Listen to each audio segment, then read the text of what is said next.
kontrol bini yang kontrol. Maknanya tak elok. Nanti pengurusan kerajaan orang tu nampak bini dia boleh masuk. Chairman nampak, chairman negara UK ke, London ke, jangan UK kata. Pasal apa? Tak boleh cakap jangan. Bank peribadi kan sana.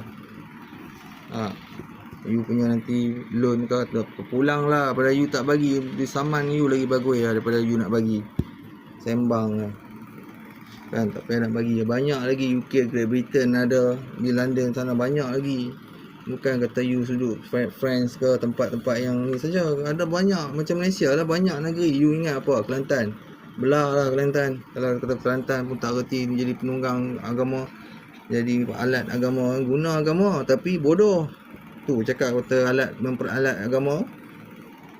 Kalau guna agama, keluar orang tampil tengok, bagus lah mak Kelantan ni, tengok cakap pun pandai, berbicara, budi bicara pun nampak baik. Tak apa ni cakap pada suatu hari kawin dengan kawan-kawan, datang nak jumpa kawan-kawan, tapi molek dah kalau kita bicara dalam parlimen ni nak bagi putukai dekat menteri besar, kuih-kuihnya tak kena marah. Orang dengar belah lah.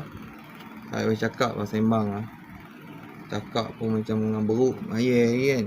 Orang dengar pun semua negara bangun ketuk meja. Pasal apa? Pasal apa yang tu? Menyampah. Nak baik pun fikir 2-3 kali kan. Orang cakap dulu nasihat dah ni apa Mirul. Nasihat dah kau tu cakap perkauman dia ada kapal kecil tu, dia baling kau tak lagi. Nak baik juga. Dia tak ingat kau. Kau tahu dia himpun, bukan dia senyum pun kat kau. Orang dah pesan lah. Dia nak kena penjara, dia nak mampus ke, kau jangan kacau orang. Itu je. Tu kau punya pasal lah. Kalau kata kau nak kena sebulan penjara ke 2 bulan ke, hang punya pasal. Itu je, hang tak payah main cakap kat sini. Kalau dia kata kes Najib melindungi jenayah keganasan hak asasi daripada tahun start hang mula tu. Bila aku cakap pergi settle dengan Atika tu, cakap dia.